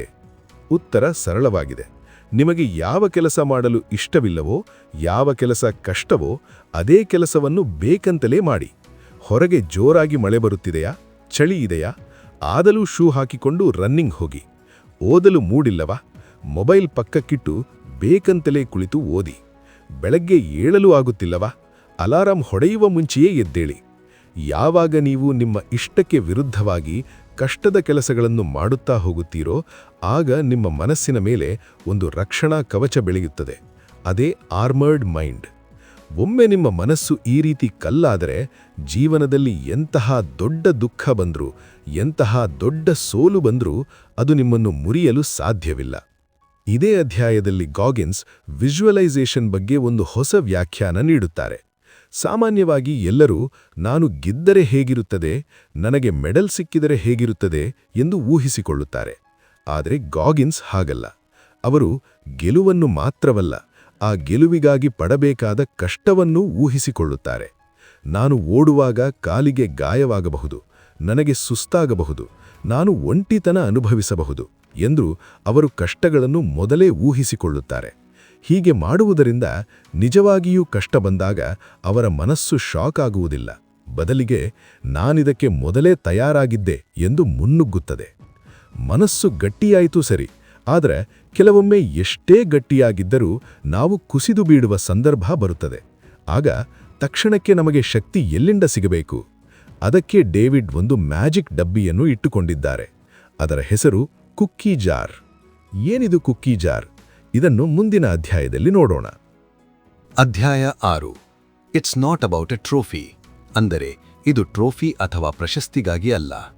ಈ ಅಧ್ಯಾಯದಲ್ಲಿ ಡೇವಿಡ್ ಗಾಗಿನ್ಸ್ ನಮಗೆ ದ ಕುಕಿ ಜಾರ್ ಎನ್ನುವ ಒಂದು ಅದ್ಭುತವಾದ ಮೈಂಡ್ಸೆಟ್ ಟೆಕ್ನಿಕ್ ಅನ್ನು ಪರಿಚಯಿಸುತ್ತಾರೆ. ಸಾಮಾನ್ಯವಾಗಿ ಅಮೆರಿಕಾದಲ್ಲಿ ಮಕ್ಕಳು ಒಳ್ಳೆಯ ಕೆಲಸ ಮಾಡಿದಾಗ ಪೋಷಕರು ಅವರಿಗೆ ಒಂದು ಡಬ್ಬಿಯಿಂದ ಕುಕ್ಕಿ ಅಥವಾ ಬಿಸ್ಕೆಟ್ ಎತ್ತಿ ಕೊಡುತ್ತಾರೆ. ಅದನ್ನೇ ಕುಕ್ಕಿ ಜಾರ್ ಎನ್ನುತ್ತಾರೆ. ಆದರೆ ಗಾಗಿನ್ಸ್ ಅವರ ಕುಕ್ಕಿ ಜಾರ್ ತಿನ್ನುವ ಬಿಸ್ಕೆಟ್ ಅಲ್ಲ, ಅದು ಅವರ ನೆನಪುಗಳ ಡಬ್ಬಿ. ಇದರ ಕಥೆ ಶುರುವಾಗುವುದು ಹೀಗೆ. ಡೇವಿಡ್ ಗಾಗಿನ್ಸ್ ಬ್ಯಾಡ್ ವಾಟರ್ 135 ಎನ್ನುವ ಮ್ಯಾರಥಾನ್ ಓಡಲು ನಿರ್ಧರಿಸುತ್ತಾರೆ. ಇದು ಜಗತ್ತಿನ ಅತ್ಯಂತ ಕಠಿಣ ಓಟ. ಸುಡು ಬಿಸಿಲಿನಲ್ಲಿ ಬರೋಬ್ಬರಿ 135 ಮೈಲಿ, ಸುಮಾರು 217 ಕಿಲೋಮೀಟರ್ ಓಡಬೇಕು. ಆದರೆ ಇದರಲ್ಲಿ ಭಾಗವಹಿಸಲು ಅರ್ಹತೆ ಪಡೆಯಬೇಕಾದರೆ ಮೊದಲು ಅವರು 24 ಗಂಟೆಯಲ್ಲಿ 100 ಮೈಲಿ ಓಡಿ ತೋರಿಸಬೇಕಿತ್ತು. ಅದಕ್ಕಾಗಿ ಅವರು ಸ್ಯಾನ್ ಡಿಯಾಗೋದಲ್ಲಿ ನಡೆದ ಒಂದು ಓಟದ ಸ್ಪರ್ಧೆಗೆ ಇಳಿದರು. ಆದರೆ ಆ ಸಮಯಕ್ಕೆ ಅವರು ಯಾವುದೇ ರೀತಿಯ ರನ್ನಿಂಗ್ ಪ್ರಾಕ್ಟೀಸ್ ಮಾಡಿರಲಿಲ್ಲ. ಆದರೂ ಧೈರ್ಯ ಮಾಡಿ ಓಡಲು ಶುರು ಮಾಡಿದರು. ಸುಮಾರು 70 ಮೈಲಿ, ಅಂದರೆ 112 ಕಿಲೋಮೀಟರ್ ಓಡುವಷ್ಟರಲ್ಲಿ ಅವರ ದೇಹ ಕೈಕೊಟ್ಟಿತ್ತು. ಅವರ ಕಾಲುಗಳ ಮೂಳೆ ಮುರಿದ ಹಾಗೆ ನೋವಾಗುತ್ತಿತ್ತು. ಕಿಡ್ನಿಗಳು ಕೆಲಸ ಮಾಡುವುದನ್ನು ನಿಲ್ಲಿಸುವ ಹಂತಕ್ಕೆ ಬಂದಿದ್ದವು. ಮೂತ್ರದ ಬದಲು ರಕ್ತ ಬರುತ್ತಿತ್ತು. ಅವರು ಕುರ್ಚಿ ಮೇಲೆ ಕುಸಿದು ಬಿದ್ದರು. ಅವರ ಹೆಂಡತಿ, ಡೇವಿಡ್, ಸಾಕು, ಇನ್ನು ಓಡಿದರೆ ನೀನು ಸತ್ತು ಹೋಗ್ತೀಯಾ ಎಂದು ಅಳುತ್ತಿದ್ದರು. ಆ ಸಮಯದಲ್ಲಿ ಡೇವಿಡ್ಗೆ ಎದ್ದು ನಿಲ್ಲಲು ಶಕ್ತಿ ಇರಲಿಲ್ಲ. ಆಗ ಅವರು ತಮ್ಮ ಮನಸ್ಸಿನಲ್ಲಿದ್ದ ಕುಕ್ಕಿ ಜಾರನ್ನು ತೆರೆದರು. ಅವರು ಕಣ್ಣು ಮುಚ್ಚಿ ತಮ್ಮ ಹಳೆಯ ಗೆಲುವುಗಳನ್ನು ನೆನಪಿಸಿಕೊಳ್ಳಲು ಶುರು ಮಾಡಿದರು. ನಾನು ಯಾರು? ನಾನು ಅದೇ ಡೇವಿಡ್, ಬಾಲ್ಯದಲ್ಲಿ ಅಪ್ಪನ ಏಟು ತಿಂದು ಬದುಕಿದವನು. ನಾನು ಅದೇ ಡೇವಿಡ್, ಬಡತನವನ್ನು ಗೆದ್ದು ಬಂದವನು. ನಾನು ಅದೇ ಡೇವಿಡ್, 3 ತಿಂಗಳಲ್ಲಿ 48 ಕೆಜಿ ತೂಕ ಇಳಿಸಿದವನು. ನಾನು ನರಕವನ್ನೇ ದಾಟಿ ಬಂದಿದ್ದೇನೆ. ಈ ಚಿಕ್ಕ ಓಟ ನನ್ನನ್ನು ಸೋಲಿಸಲು ಸಾಧ್ಯವಿಲ್ಲ. ಹೀಗೆ ತಾನು ಗೆದ್ದು ಬಂದ ಒಂದೊಂದು ಕಷ್ಟವನ್ನು ನೆನಪಿಸಿಕೊಂಡಾಗ ಅವರ ದೇಹದಲ್ಲಿ ಒಂದು ಹೊಸ ಶಕ್ತಿ ಬಂತು. ಅವರು ಕುರ್ಚಿಯಿಂದ ಎದ್ದರು, ರಕ್ತ ಸುರಿಯುತ್ತಿದ್ದ ಕಾಲುಗಳಲ್ಲೇ ಮತ್ತೆ ಓಡಲು ಶುರು ಮಾಡಿದರು. ಕೊನೆಗೆ 101 ಮೈಲಿ ಓಡಿ ಆ ಸ್ಪರ್ಧೆಯನ್ನು ಗೆದ್ದರು. ಸ್ನೇಹಿತರೆ, ಪಾಠ ಇಷ್ಟೇ. ನಾವು ಕಷ್ಟದಲ್ಲಿ ಇರುವಾಗ, ಡಿಪ್ರೆಷನ್ನಲ್ಲಿ ಇರುವಾಗ ನಮ್ಮ ತಲೆ ಕೇವಲ ನೆಗೆಟಿವ್ ವಿಷಯಗಳನ್ನೇ ಯೋಚಿಸುತ್ತದೆ. ನನ್ನ ಕೈಯಲ್ಲಿ ಆಗಲ್ಲ, ನಾನು ವೇಸ್ಟ್ ಎಂದು ಹೇಳುತ್ತದೆ. ಆಗ ನೀವು ನಿಮ್ಮ ಕುಕ್ಕಿ ಜಾರ್ ತೆರೆಯಬೇಕು. ನಿಮ್ಮ ಜೀವನದಲ್ಲಿ ನೀವು ಸಾಧಿಸಿದ ಚಿಕ್ಕ ಚಿಕ್ಕ ಗೆಲುವುಗಳನ್ನು ನೆನಪಿಸಿಕೊಳ್ಳಿ. ನೀವು 10ನೇ ಕ್ಲಾಸ್ ಪಾಸಾಗಿದ್ದೂ ಇರಬಹುದು, ಸೈಕಲ್ ಕಲ್ತಿದ್ದೂ ಇರಬಹುದು, ಅಥವಾ ಒಂದು ಕಷ್ಟದ ಸಮಯವನ್ನು ದಾಟಿ ಬಂದಿದ್ದೂ ಇರಬಹುದು. ಆ ನೆನಪುಗಳೇ ನಿಮಗೆ ಶಕ್ತಿ ಕೊಡುತ್ತವೆ. ಯಾವಾಗ ಜಗತ್ತು ನಿಮ್ಮನ್ನು ನೀನು ಸೋತಿದ್ದೀಯಾ ಎಂದು ಹೇಳುತ್ತದೋ ಆಗ ನಿಮಗೆ ನೀವೇ ನಾನು ಯಾರು ಗೊತ್ತಾ ಎಂದು ನೆನಪಿಸಿಕೊಳ್ಳುವುದೇ ಕುಕ್ಕಿ ಜಾರ್. ಈಗ ಗಾಗಿನ್ಸ್ ಮನಸ್ಸು ಗಟ್ಟಿಯಾಯಿತು, ದೇಹ ಗಟ್ಟಿಯಾಯಿತು. ಆದರೆ ಮನುಷ್ಯನ ನಿಜವಾದ ಸಾಮರ್ಥ್ಯ ನಮಗೆ ಗೊತ್ತಿರುವುದಕ್ಕಿಂತ 100 ಪಟ್ಟು ಹೆಚ್ಚಿರುತ್ತದೆ. ಅದೇ ದಿ 40% ರೂಲ್. ಈ ರೂಲ್ ನಿಮ್ಮ ಜೀವನವನ್ನೇ ಬದಲಾಯಿಸಬಹುದು. ಅದು ಏನು ಅಂತ ಮುಂದಿನ ಅಧ್ಯಾಯದಲ್ಲಿ ನೋಡೋಣ. ಅಧ್ಯಾಯ 7 ದಿ ಮೋಸ್ಟ್ ಪವರ್ಫುಲ್ ವೆಪನ್, ಅಂದರೆ ಅತ್ಯಂತ ಶಕ್ತಿಶಾಲಿ ಆಯುಧ. ಸ್ನೇಹಿತರೆ, ಈ ಪುಸ್ತಕದ ಅತ್ಯಂತ ಫೇಮಸ್ ಕಾನ್ಸೆಪ್ಟ್ ಮತ್ತು ಲೈಫ್ ಚೇಂಜಿಂಗ್ ಪಾಠ ಇರೋದು ಈ ಅಧ್ಯಾಯದಲ್ಲೇ. ಅದೇ ದಿ 40% ರೂಲ್. ಇದನ್ನು ಅರ್ಥ ಮಾಡಿಕೊಳ್ಳಲು ಒಂದು ಉದಾಹರಣೆ ನೋಡೋಣ. ಸ್ಪೋರ್ಟ್ಸ್ ಕಾರ್ಗಳಲ್ಲಿ ಗವರ್ನರ್ ಎನ್ನುವ ಒಂದು ಎಲೆಕ್ಟ್ರಾನಿಕ್ ಡಿವೈಸ್ ಇರುತ್ತದೆ. ಆ ಕಾರಿನ ಎಂಜಿನ್ಗೆ ಗಂಟೆಗೆ 200 ಕಿಲೋಮೀಟರ್ ವೇಗದಲ್ಲಿ ಹೋಗುವ ಶಕ್ತಿ ಇರುತ್ತದೆ. ಆದರೆ ಈ ಗವರ್ನರ್ ಡಿವೈಸ್ ಏನು ಮಾಡುತ್ತೆ ಅಂದರೆ, ಕಾರು 100 ಕಿಲೋಮೀಟರ್ ವೇಗ ಮುಟ್ಟಿದ ತಕ್ಷಣ ಎಂಜಿನ್ಗೆ ಹೋಗುವ ಪೆಟ್ರೋಲ್ ಮತ್ತು ಗಾಳಿಯನ್ನು ಕಂಟ್ರೋಲ್ ಮಾಡಿ ವೇಗವನ್ನು ಅಲ್ಲಿಗೆ ಲಾಕ್ ಮಾಡುತ್ತೆ. ಎಂಜಿನ್ನಲ್ಲಿ ಇನ್ನೂ ಶಕ್ತಿ ಇದ್ದರೂ ಕಾರು ಅದಕ್ಕಿಂತ ವೇಗವಾಗಿ ಹೋಗಲ್ಲ, ಯಾಕಂದರೆ ಆ ಡಿವೈಸ್ ತಡೆದು ನಿಲ್ಲಿಸುತ್ತದೆ. ಡೇವಿಡ್ ಗೋಗಿನ್ಸ್ ಹೇಳುತ್ತಾರೆ, ಮನುಷ್ಯನ ಮೆದುಳು ಕೂಡ ಅದೇ ರೀತಿ ಒಂದು ಗವರ್ನರ್. ನಮ್ಮ ಮೆದುಳಿನ ಮುಖ್ಯ ಕೆಲಸ ಏನು ಗೊತ್ತಾ? ನಮ್ಮನ್ನು ಬದುಕಿಸುವುದು, ಅಂದರೆ ಸರ್ವೈವಲ್. ಅದಕ್ಕೆ ಕಷ್ಟಪಡುವುದು ಇಷ್ಟವಿಲ್ಲ, ಅದಕ್ಕೆ ನೋವು ಇಷ್ಟವಿಲ್ಲ. ಹಾಗಾಗಿ ನೀವು ಕೆಲಸ ಮಾಡುವಾಗ ಅಥವಾ ವರ್ಕೌಟ್ ಮಾಡುವಾಗ ಸ್ವಲ್ಪ ನೋವಾದರೂ ಸಾಕು, ಮೆದುಳು ತಕ್ಷಣ ಸಿಗ್ನಲ್ ಕಳಿಸುತ್ತೆ, ಸಾಕು, ನಿಲ್ಲಿಸು, ಸುಸ್ತಾಗ್ತಿದೆ, ಇನ್ನೇನು ಸತ್ತು ಹೋಗ್ತೀನಿ ಅಂತ ಹೆದರಿಸುತ್ತೆ. ಆದರೆ ಗೋಗಿನ್ಸ್ ಹೇಳುವ ಆಘಾತಕಾರಿ ಸತ್ಯ ಏನೆಂದರೆ, ಯಾವಾಗ ನಿಮ್ಮ ಮೆದುಳು ನನ್ನ ಕೈಯಲ್ಲಿ ಇನ್ನೂ ಆಗೋದೇ ಇಲ್ಲ, ನಾನು ನನ್ನ 100% ಶ್ರಮ ಹಾಕಿದ್ದೇನೆ ಎಂದು ಹೇಳುತ್ತದೋ, ಆಗ ನೀವು ನಿಮ್ಮ ನಿಜವಾದ ಸಾಮರ್ಥ್ಯದ ಕೇವಲ 40% ಮಾತ್ರ ಬಳಸಿರುತ್ತೀರಿ. ಇನ್ನೂ 60% ಶಕ್ತಿ ನಿಮ್ಮ ರಿಸರ್ವ್ ಟ್ಯಾಂಕ್ನಲ್ಲಿ ಹಾಗೆಯೇ ಇರುತ್ತದೆ. ಇದಕ್ಕೆ ಬೆಸ್ಟ್ ಉದಾಹರಣೆ ನೀವೇ ನೋಡಿರಬಹುದು. ನೀವು ಜಾಗಿಂಗ್ ಹೋಗಿದ್ದೀರಿ ಎಂದುಕೊಳ್ಳಿ. 2 ಕಿಲೋಮೀಟರ್ ಓಡಿದ ಮೇಲೆ ಸಾಕಪ್ಪ, ಇನ್ನೂ 1 ಹೆಜ್ಜೆ ಕೂಡ ಇಡೋಕಾಗಲ್ಲ ಅಂತ ನಿಂತು ಬಿಡ್ತೀರಾ. ಆಗ ಇದ್ದಕ್ಕಿದ್ದಂತೆ ಒಂದು ಹುಚ್ಚು ನಾಯಿ ನಿಮ್ಮನ್ನು ಅಟ್ಟಿಸಿಕೊಂಡು ಬಂದರೆ ಏನ್ ಮಾಡ್ತೀರಾ? ಆಗಲೆಲ್ಲಿಲ್ಲದ ಶಕ್ತಿ ಬಂದು ಓಡೋಕೆ ಶುರು ಮಾಡ್ತೀರಲ್ವಾ? ಆಗಲೇ ಸುಸ್ತಾಯಿತು ಅಂದಿದ್ರಲ್ಲ, ಈಗ ಶಕ್ತಿ ಎಲ್ಲಿಂದ ಬಂತು? ಅದೇ ಆ ಉಳಿದಿರೋ 60% ರಿಸರ್ವ್ ಟ್ಯಾಂಕ್. ಆದ್ದರಿಂದ ಮುಂದಿನ ಸಲ ನೀವು ಓದುವಾಗಲೋ ಅಥವಾ ಕೆಲಸ ಮಾಡುವಾಗಲೋ ನನ್ನ ಕೈಯಲ್ಲಿ ಆಗ್ತಿಲ್ಲ ಅನಿಸಿದರೆ ನೆನಪಿಸಿಕೊಳ್ಳಿ, ಇದು ಕೇವಲ 40%, ಇನ್ನೂ 60% ಬಾಕಿ ಇದೆ. ನೋವು ಅನ್ನೋದು ನಿಲ್ಲಿಸು ಅನ್ನೋ ಸಿಗ್ನಲ್ ಅಲ್ಲ, ಅದು ಬೆಳೆಯೋದಕ್ಕೆ ಶುರು ಮಾಡು ಅನ್ನೋ ಸಿಗ್ನಲ್. ಈ 40% ರೂಲನ್ನು ಬ್ರೇಕ್ ಮಾಡಿದರೆ ಮಾತ್ರ ಮನುಷ್ಯ ಸಾಮಾನ್ಯನಿಂದ ಅಸಾಮಾನ್ಯನಾಗಲು ಸಾಧ್ಯ. ಆದರೆ ಕೆಲವರು ಹೇಳ್ತಾರೆ, ಸರ್, ಡೇವಿಡ್ ಗೋಗಿನ್ಸ್ ಗ್ರೇಟ್ ಇರಬಹುದು, ಅವರಿಗೆ ಗಾಡ್ ಗಿಫ್ಟ್ ಇದೆ, ಅವರಿಗೆ ಟ್ಯಾಲೆಂಟ್ ಇದೆ, ನಮ್ಮತ್ರ ಅದೆಲ್ಲ ಇಲ್ಲ ಅಂತ. ಆದರೆ ಗೋಗಿನ್ಸ್ ಹೇಳ್ತಾರೆ, ಸಾಧನೆ ಮಾಡೋಕ್ಕೆ ಟ್ಯಾಲೆಂಟ್ ಬೇಕಾಗಿಲ್ಲ. ಹಾಗಾದ್ರೆ ಮತ್ತೇನು ಬೇಕು? ಅದನ್ನು ಮುಂದಿನ ಅಧ್ಯಾಯದಲ್ಲಿ ನೋಡೋಣ. ಅಧ್ಯಾಯ 8 ಟ್ಯಾಲೆಂಟ್ ನಾಟ್ ರಿಕ್ವೈರ್ಡ್, ಅಂದರೆ ಸಾಧನೆಗೆ ಪ್ರತಿಭೆಯೇ ಬೇಕಿಲ್ಲ. ನಾವು ಸಾಮಾನ್ಯವಾಗಿ ಅಂದುಕೊಳ್ತೇವೆ, ಅವನು ತುಂಬಾ ಬುದ್ಧಿವಂತ, ಅದಕ್ಕೆ IAS ಪಾಸ್ ಮಾಡಿದ, ಅಥವಾ ಅವನಿಗೆ ಹುಟ್ಟುತ್ತಲೇ ಸ್ಪೋರ್ಟ್ಸ್ನಲ್ಲಿ ಟ್ಯಾಲೆಂಟ್ ಇತ್ತು, ಅದಕ್ಕೆ ಅವನು ಮೆಡಲ್ ಗೆದ್ದ ಎಂದು. ನಾವು ನಮ್ಮ ಸೋಲಿಗೆ ಕೊಡುವ ದೊಡ್ಡ ಕಾರಣವೇ ನನ್ನ ಹತ್ತಿರ ಟ್ಯಾಲೆಂಟ್ ಇಲ್ಲ ಅನ್ನೋದು. ಆದರೆ ಡೇವಿಡ್ ಗೋಗಿನ್ಸ್ ಮುಖಕ್ಕೆ ಹೊಡೆದ ಹಾಗೆ ಹೇಳ್ತಾರೆ, ನಾನು ಹುಟ್ಟಿದ್ದು ಟ್ಯಾಲೆಂಟ್ ಜೊತೆ ಅಲ್ಲ, ನಾನು ಹುಟ್ಟಿದ್ದು ಒಡೆದ ಮನಸ್ಸು ಮತ್ತು ಬಡತನದ ಜೊತೆ. ನೋಡಿ, ಕೆಲವರಿಗೆ ಓದಿದ್ದು ತಕ್ಷಣ ಅರ್ಥವಾಗಬಹುದು, ಆದರೆ ಡೇವಿಡ್ಗೆ ಅರ್ಥವಾಗುತ್ತಿರಲಿಲ್ಲ. ಬೇರೆಯವರು ಒಮ್ಮೆ ಓದಿದರೆ ಡೇವಿಡ್ ಅದೇ ವಿಷಯವನ್ನು 4 ಬಾರಿ ಓದಬೇಕಿತ್ತು. ಹಾಗಂತ ಅವರು ನನಗೆ ಅರ್ಥವಾಗಲ್ಲ ಎಂದು ಕೈಚೆಲ್ಲಿ ಕೂರಲಿಲ್ಲ. ಬದಲಿಗೆ ಅವರು ಹೇಳಿದ್ರು, ನೀನು 1 ಗಂಟೆ ಓದಿದರೆ ನಾನು ಅದೇ ವಿಷಯ ಕಲಿಯಲು 4 ಗಂಟೆ ಕೂರುತ್ತೇನೆ. ಆದರೆ ಕೊನೆಗೆ ನಿನಗಿಂತ ಚೆನ್ನಾಗಿ ಕಲಿಯುತ್ತೇನೆ. ಇಲ್ಲಿ ಡೇವಿಡ್ ಕಲಿಸುವ ಪಾಠ ಶೆಡ್ಯೂಲಿಂಗ್ ಅಥವಾ ಸಮಯದ ನಿರ್ವಹಣೆ. ನಮ್ಮಲ್ಲಿ ತುಂಬಾ ಜನ ದಿನಕ್ಕೆ 4-5 ಗಂಟೆ ಮೊಬೈಲ್ನಲ್ಲಿ ರೀಲ್ಸ್ ನೋಡೋದ್ರಲ್ಲಿ, ಹರಟೆ ಹೊಡೆಯೋದ್ರಲ್ಲಿ ಕಾಲ ಕಳೆಯುತ್ತೇವೆ ಎಂದಿಟ್ಟು ನನಗೆ ಟೈಮ್ ಇಲ್ಲ ಅಂತೀವಿ. ಡೇವಿಡ್ ಗೋಗಿನ್ಸ್ ಹೇಳ್ತಾರೆ, ದಿನಕ್ಕಿರುವುದು 24 ಗಂಟೆ. ನೀವು ಸರಿಯಾಗಿ ಪ್ಲಾನ್ ಮಾಡಿದರೆ ಜಗತ್ತನ್ನೇ ಗೆಲ್ಲಬಹುದು. ಅವರು ಅನುಸರಿಸುವ ರೂಲ್ ತುಂಬಾನೇ ಸಿಂಪಲ್. ನೀವು ಏನೇ ಮಾಡಿ ಅದನ್ನು 100% ಫೋಕಸ್ ಇಟ್ಟು ಮಾಡಿ. ನೀವು ಓದುತ್ತಿದ್ದೀರಾ, ಕೇವಲ ಓದಿ. ಅಲ್ಲಿ ಫೋನ್ ನೋಡೋದು, ಟಿವಿ ನೋಡೋದು ಮಾಡಬೇಡಿ. ನೀವು ಊಟ ಮಾಡುತ್ತಿದ್ದೀರಾ, ಕೇವಲ ಊಟ ಮಾಡಿ. ನೀವು ವರ್ಕೌಟ್ ಮಾಡುತ್ತಿದ್ದೀರಾ, ಕೇವಲ ವರ್ಕೌಟ್ ಮಾಡಿ. ಇದನ್ನೇ ಕಂಪಾರ್ಟ್ಮೆಂಟಲೈಸೇಷನ್ ಎನ್ನುತ್ತಾರೆ. ಅಂದರೆ ದಿನದ ಪ್ರತಿಯೊಂದು ಕೆಲಸಕ್ಕೂ ಒಂದು ಬಾಕ್ಸ್ ಫಿಕ್ಸ್ ಮಾಡುವುದು. ಕೆಲಸ ಮಾಡುವಾಗ ಫೋನ್ ಸ್ವಿಚ್ ಆಫ್ ಇರಬೇಕು. ಯಾರ ಹತ್ತಿರ ಟ್ಯಾಲೆಂಟ್ ಇದೆಯೋ ಅವನು ಸ್ವಲ್ಪ ಕೆಲಸ ಮಾಡಿ ಗೆಲ್ಲಬಹುದು.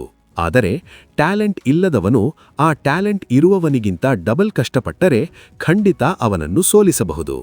ಹಾರ್ಡ್ ವರ್ಕ್ ಮುಂದೆ ಟ್ಯಾಲೆಂಟ್ ಸೋಲಲೇಬೇಕು. ಈಗ ಡೇವಿಡ್ ಗೋಗಿನ್ಸ್ ಕೇವಲ ಒಬ್ಬ ಸಾಮಾನ್ಯ ಮನುಷ್ಯನಾಗಿ ಉಳಿದಿಲ್ಲ. ಅವರು ನೇವಿ ಸೀಲ್ ಆದರು, ಅಲ್ಟ್ರಾ ಮ್ಯಾರಥಾನ್ ರನ್ನರ್ ಆದರು. ಅಂದರೆ ಅವರು ಜನಸಾಮಾನ್ಯರ ಗುಂಪಿನಿಂದ ಹೊರಗೆ ಬಂದು ಅಸಾಮಾನ್ಯ ಅಂದರೆ ಅನ್ಕಾಮನ್ ಆದರು. ಆದರೆ ಅವರಿಗೆ ಅಷ್ಟಕ್ಕೆ ಸಮಾಧಾನವಿಲ್ಲ. ನಾನು ಶ್ರೇಷ್ಠರಲ್ಲೂ ಶ್ರೇಷ್ಠನಾಗಬೇಕು ಅನ್ನೋದು ಅವರ ಹಠ. ಒಳ್ಳೆಯವರಲ್ಲಿ ಅತ್ಯುತ್ತಮ ಆಗುವುದು ಹೇಗೆ ಅಥವಾ ಅನ್ಕಾಮನ್ ಅಮಾಂಗ್ ಅನ್ಕಾಮನ್ ಆಗುವುದು ಹೇಗೆ ಅದನ್ನು ಮುಂದಿನ ಅಧ್ಯಾಯದಲ್ಲಿ ನೋಡೋಣ. ಅಧ್ಯಾಯ 9 ಅನ್ಕಾಮನ್ ಅಮಾಂಗ್ ಅನ್ಕಾಮನ್ ಅಂದರೆ ಅಸಾಮಾನ್ಯರಲ್ಲೂ ಅಸಾಮಾನ್ಯರಾಗಿರಿ. ಸ್ನೇಹಿತರೆ, ಪ್ರಪಂಚದಲ್ಲಿ 2 ತರಹದ ಜನರಿದ್ದಾರೆ. ಒಂದು ಗುಂಪು ಸಾಮಾನ್ಯ ಜನರು ಅಂದರೆ ಕಾಮನ್ ಪೀಪಲ್. ಇವರು ಬೆಳಗ್ಗೆ ಎದ್ದು ಆಫೀಸ್ಗೆ ಹೋಗ್ತಾರೆ, ಸಂಜೆ ಬಂದು ಟಿವಿ ನೋಡ್ತಾರೆ, ತಿಂದು ಮಲಗ್ತಾರೆ. ಸೇಫ್ ಆಗಿರೋ ಲೈಫ್ ಇವರಿಗೆ ಇಷ್ಟ. ಇನ್ನೊಂದು ಗುಂಪು ಅಸಾಮಾನ್ಯರು ಅಂದರೆ ಅನ್ಕಾಮನ್ ಪೀಪಲ್. ಇವರು ರಿಸ್ಕ್ ತಗೊಳ್ತಾರೆ, ಸಾಧನೆ ಮಾಡ್ತಾರೆ. ಉದಾಹರಣೆಗೆ ನೇವಿ ಸೀಲ್ ಕಮಾಂಡೋಗಳು, ಒಲಿಂಪಿಕ್ ಆಟಗಾರರು ಅಥವಾ ದೊಡ್ಡ ಬಿಸ್ನೆಸ್ ಮ್ಯಾನ್ಗಳು. ಇವರು ಸಾಮಾನ್ಯ ಜನರಿಗಿಂತ ತುಂಬಾನೇ ಗ್ರೇಟ್. ಆದರೆ ಡೇವಿಡ್ ಗೋಗಿನ್ಸ್ ಇವರ ಸಾಲಿಗೂ ಸೇರುವುದಿಲ್ಲ. ಅವರು 3ನೇ ಕೆಟಗರಿ. ಅವರೇ ಅನ್ಕಾಮನ್ ಅಮಾಂಗ್ ಅನ್ಕಾಮನ್ ಅಂದರೆ ಸಾಧಕರ ನಡುವೆಯೇ ದೊಡ್ಡ ಸಾಧಕ. ಇದಕ್ಕೆ ಒಂದು ಬೆಸ್ಟ್ ಉದಾಹರಣೆ ಇಲ್ಲಿದೆ. ಡೇವಿಡ್ ಗೋಗಿನ್ಸ್ ನೇವಿ ಸೀಲ್ ಆದರು. ಅದು ಪ್ರಪಂಚದ ಅತ್ಯಂತ ಕಷ್ಟದ ಟ್ರೈನಿಂಗ್. ಅದನ್ನು ಪಾಸ್ ಮಾಡಿದ ಮೇಲೆ ಯಾರೇ ಆಗಿದ್ರೂ ಸಾಕು, ನಾನು ಲೈಫ್ನಲ್ಲಿ ಸೆಟಲ್ ಆದೆ, ಇನ್ನು ಆರಾಮಾಗಿ ಇರೋಣ ಅಂತ ಅಂದುಕೊಳ್ತಾರೆ. ಆದರೆ ಗೋಗಿನ್ಸ್ ಹಾಗೆ ಮಾಡಿಲ್ಲ. ನೇವಿ ಸೀಲ್ ಆದ ತಕ್ಷಣ ಅವರು ಆರ್ಮಿ ರೇಂಜರ್ ಸ್ಕೂಲ್ಗೆ ಸೇರಿಕೊಂಡ್ರು. ಅಲ್ಲಿ ಮತ್ತೆ ಮೊದಲಿನಿಂದ ರನ್ನಿಂಗ್, ಮತ್ತೆ ನಿದ್ದೆಯಿಲ್ಲದ ರಾತ್ರಿಗಳು, ಮತ್ತೆ ಕಷ್ಟ. ಅವರ ಜೊತೆ ಇದ್ದವರೆಲ್ಲ, ಡೇವಿಡ್ ನಿನಗೆ ಹುಚ್ಚ, ಈಗಾಗಲೇ ನೀನು ನೇವಿ ಸೀಲ್ ಆಗಿದ್ದೀಯಾ, ಇನ್ನೇನು ಪ್ರೂವ್ ಮಾಡೋದು ಬಾಕಿ ಇದೆ ಅಂತ ಕೇಳಿದ್ರು. ಅದಕ್ಕೆ ಗೋಗಿನ್ಸ್ ಕೊಟ್ಟ ಉತ್ತರ, ಕಂಫರ್ಟ್ ವಲಯದಲ್ಲಿ ಗ್ರೇಟ್ನೆಸ್ ಹುಟ್ಟೋದಿಲ್ಲ. ನೀವು ಒಂದು ದೊಡ್ಡ ಕಂಪನಿಯಲ್ಲಿ ಮ್ಯಾನೇಜರ್ ಆಗಿರಬಹುದು ಅಥವಾ ನಿಮ್ಮ ಕಾಲೇಜಿನಲ್ಲಿ ಟಾಪರ್ ಆಗಿರಬಹುದು. ಅಲ್ಲಿಗೆ ನೀವು ನಾನು ಗ್ರೇಟ್ ಅಂತ ಸುಮ್ಮನೆ ಕೂಟ್ರೆ ಅಲ್ಲಿಗೆ ನಿಮ್ಮ ಬೆಳವಣಿಗೆ ನಿಂತೋಗುತ್ತೆ. ನೀವು ಟಾಪರ್ ಆಗಿದ್ದೀರಾ, ಸರಿ, ಈಗ ನ್ಯಾಷನಲ್ ಲೆವೆಲ್ನಲ್ಲಿ ಕಾಂಪಿಟೇಟ್ ಮಾಡಿ. ಅಲ್ಲಿಯೂ ಗೆದ್ರಾ, ಇಂಟರ್ನ್ಯಾಷನಲ್ ಲೆವೆಲ್ಗೆ ಹೋಗಿ. ನೀವು ಒಂದು ಗುಂಪಿನಲ್ಲಿ ಬೆಸ್ಟ್ ಆಗಿದ್ದೀರಾ ಅಂದರೆ ಆ ಗುಂಪು ನಿಮಗೆ ಸಾಲಲ್ಲ ಅಂತ ಅರ್ಥ. ತಕ್ಷಣ ಅದಕ್ಕಿಂತ ದೊಡ್ಡ ಗುಂಪಿಗೆ ಹೋಗಿ ಅಲ್ಲಿ ನೀವು ಮತ್ತೆ ಜೂನಿಯರ್ ಆಗಿ ಮತ್ತೆ ಕಲಿಯೋಕೆ ಶುರು ಮಾಡಿ. ನಾವು ಸಾಧನೆ ಮಾಡಿದ ತಕ್ಷಣ ಚಪ್ಪಾಳೆಗಿಟ್ಟಿಸೋಕೆ ಕಾಯ್ತೀವಿ. ಆದರೆ ನಿಜವಾದ ಯೋಧ ಚಪ್ಪಾಳೆಗಾಗಿ ಕಾಯಲ್ಲ. ಅವನು ತನ್ನ ಹಳೆಯ ಸಾಧನೆಯನ್ನು ಮರೆತು ಮುಂದಿನ ಸವಾಲಿಗೆ ರೆಡಿಯಾಗ್ತಾನೆ. ಇದನ್ನೇ ಡೇವಿಡ್ ಗೋಗಿನ್ಸ್ ರೀಸೆಟ್ಟಿಂಗ್ ಅಂತ ಕರೆಯೋದು. ನಿನ್ನೆ ನೀವು ಏನೇ ಸಾಧಿಸಿರಲಿ, ಇಂದು ಬೆಳಗ್ಗೆ ಎದ್ದಾಗ ನೀವು ಮತ್ತೆ ಝೀರೋ, ಮತ್ತೆ ಮೊದಲಿನಿಂದ ಹೋರಾಡಬೇಕು. ಹೀಗೆ ಹೋರಾಡುವಾಗ ಎಡವಟ್ಟಾಗಲ್ವಾ? ಸೋಲು ಎದುರಾಗಲ್ವಾ? ಖಂಡಿತ ಆಗುತ್ತೆ. ಆದರೆ ಡೇವಿಡ್ ಗೋಗಿನ್ಸ್ ಸೋಲನ್ನು ನೋಡುವ ರೀತಿಯೇ ಬೇರೆ. ಅವರು ಸೋಲನ್ನು ಒಂದು ಶಕ್ತಿಯನ್ನಾಗಿ ಬದಲಾಯಿಸ್ತಾರೆ. ಅದು ಹೇಗೆ? ದ ಎಂಪವರ್ಮೆಂಟ್ ಆಫ್ ಫೇಲ್ಯೂರ್ ಅಂದರೆ ಏನು? ಅದನ್ನು ಮುಂದಿನ ಅಧ್ಯಾಯದಲ್ಲಿ ನೋಡೋಣ. ಅಧ್ಯಾಯ 10 ದಿ ಎಂಪವರ್ಮೆಂಟ್ ಆಫ್ ಫೇಲ್ಯೂರ್ ಅಂದರೆ ಸೋಲಿನಿಂದ ಸಿಗುವ ಶಕ್ತಿ. ಸಾಮಾನ್ಯವಾಗಿ ನಾವು ಸೋತರೆ ಏನು ಮಾಡುತ್ತೇವೆ? ಕುಳಿತು ಅಳುತ್ತೇವೆ ಅಥವಾ ನನ್ನ ಹಣೆಬರಹ ಸರಿಯಿಲ್ಲ ಎಂದು ದೇವರನ್ನು ಬೈಯುತ್ತೇವೆ. ಆದರೆ ಡೇವಿಡ್ ಗಾಗಿನ್ಸ್ ಸೋಲನ್ನು ನೋಡುವ ರೀತಿಯೇ ಬೇರೆ. ಡೇವಿಡ್ ಗಾಗಿನ್ಸ್ ಅವರಿಗೆ ಒಂದು ಹುಚ್ಚಿತ್ತು. ಅದು 24 ಗಂಟೆಯಲ್ಲಿ ಅತಿ ಹೆಚ್ಚು ಪುಲ್ಲಪ್ಸ್ ಮಾಡಿ ಗಿನ್ನೆಸ್ ವರ್ಲ್ಡ್ ರೆಕಾರ್ಡ್ ಮಾಡಬೇಕು ಎಂಬುದು.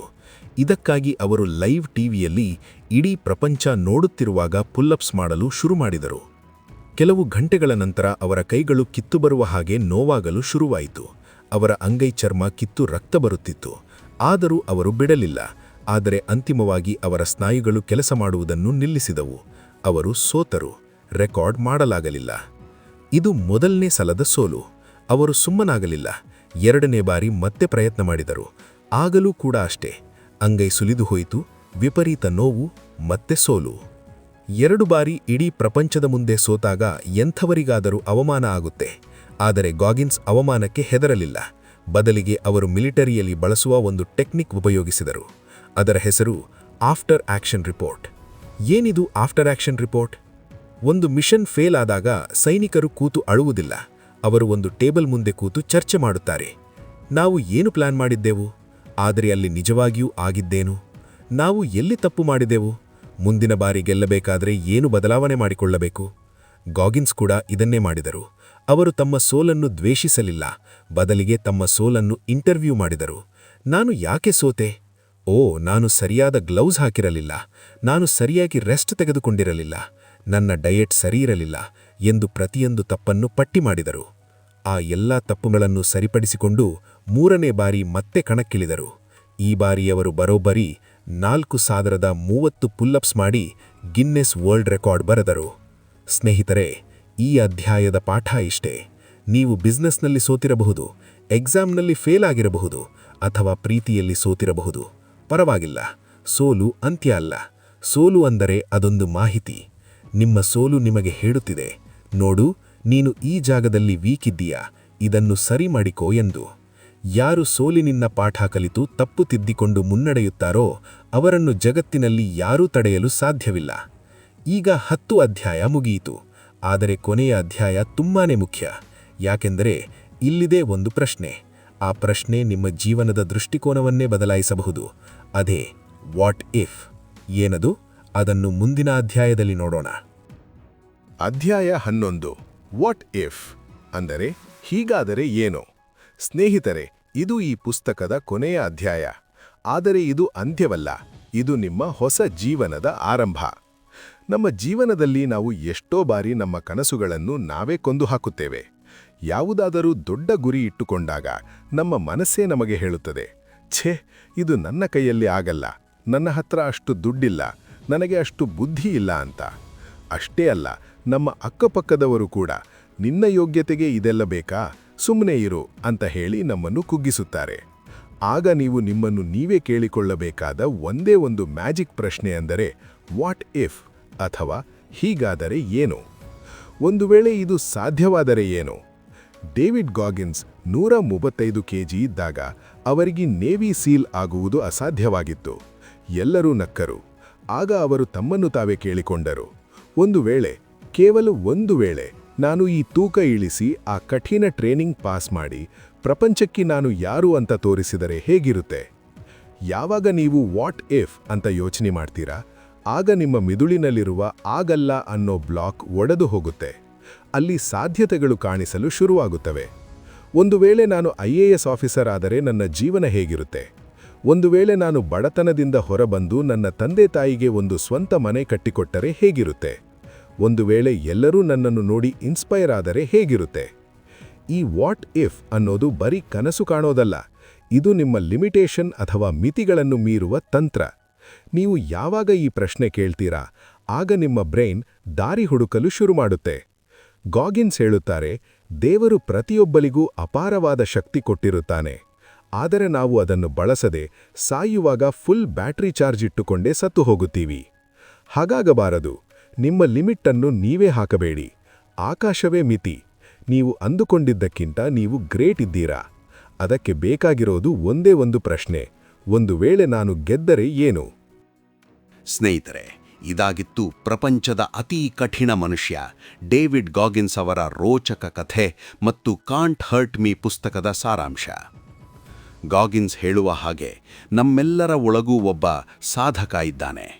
ಆದರೆ ಅವನು ನಮ್ಮ ಭಯ, ಸೋಮಾರಿತನ ಮತ್ತು ಸಂಕೋಚದ ಕೆಳಗೆ ಮುಚ್ಚಿ ಹೋಗಿದ್ದಾನೆ. ಇವತ್ತು ನೀವು ಕನ್ನಡಿ ಮುಂದೆ ನಿಂತು ಆ ಸಾಧಕನಿಗೆ ಎಚ್ಚರ ಮಾಡಿ, ನಿಮ್ಮ ಲಿಮಿಟ್ಸನ್ನು ಬ್ರೇಕ್ ಮಾಡಿ. ನೆನಪಿರಲಿ, ನೋವು ಇರುವುದು ನಿಮ್ಮನ್ನು ತಡೆಯುವುದಕ್ಕಲ್ಲ, ನಿಮ್ಮನ್ನು ಗಟ್ಟಿಗೊಳಿಸುವುದಕ್ಕೆ. ಈ ವಿಡಿಯೋ ನಿಮ್ಮ ಮನಸ್ಸಿನಲ್ಲಿ ಒಂದು ಸಣ್ಣ ಕಿಡಿಯನ್ನಾದರೂ ಹೊತ್ತಿಸಿದೆ ಎಂದು ನಾನು ಭಾವಿಸುತ್ತೇನೆ. ಈ ವಿಡಿಯೋ ನಿಮಗೆ ಇಷ್ಟವಾಗಿದ್ದರೆ ಮತ್ತು ಇದರಿಂದ ಹೊಸದೇನನ್ನಾದರೂ ಕಲಿತಿದ್ದರೆ ದಯವಿಟ್ಟು ಈ ವಿಡಿಯೋಗೆ ಒಂದು ಲೈಕ್ ಕೊಡಿ. ನಿಮ್ಮ ಒಂದೊಂದು ಲೈಕ್ ಕೂಡ ನಮಗೆ ಇದೇ ರೀತಿಯ ಅದ್ಭುತ ವಿಡಿಯೋಗಳನ್ನು ಮಾಡಲು ಆನೆ ಬಲ ನೀಡುತ್ತದೆ. ಹಾಗೆ ನಿಮ್ಮ ಫ್ರೆಂಡ್ಸ್ ಅಥವಾ ಫ್ಯಾಮಿಲಿಯಲ್ಲಿ ಯಾರಾದರೂ ಕಷ್ಟದಲ್ಲಿದ್ದರೆ ಅಥವಾ ಏನಾದರೂ ಸಾಧಿಸಬೇಕು ಅಂದುಕೊಂಡಿದ್ದರೆ ಅವರಿಗೆ ಈ ವಿಡಿಯೋವನ್ನು ತಪ್ಪದೇ ಶೇರ್ ಮಾಡಿ. ಇದು ಅವರ ಜೀವನವನ್ನೇ ಬದಲಾಯಿಸಬಹುದು. ಮುಂದಿನ ವಾರ ಇನ್ನೊಂದು ಲೈಫ್ ಚೇಂಜಿಂಗ್ ಪುಸ್ತಕದ ಜೊತೆ ನಿಮ್ಮನ್ನು ಭೇಟಿಯಾಗ್ತೀನಿ. ಅಲ್ಲಿಯವರೆಗೂ ನೀವಿನ್ನೂ ನಮ್ಮ ಕನ್ನಡ ಬುಕ್ಸ್ ನಾಲೆಡ್ಜ್ ಚಾನೆಲ್ಗೆ ಸಬ್ಸ್ಕ್ರೈಬ್ ಆಗಿಲ್ಲ ಅಂದರೆ ಈಗಲೇ ಸಬ್ಸ್ಕ್ರೈಬ್ ಆಗಿ ಬೆಲ್ ಐಕಾನ್ ಕ್ಲಿಕ್ ಮಾಡಿ. ಜ್ಞಾನದ ಹಸಿವು ನಿಮಗಿದ್ದರೆ ಬಡಿಸುವ ಜವಾಬ್ದಾರಿ ನಮ್ಮದು. ಧನ್ಯವಾದಗಳು.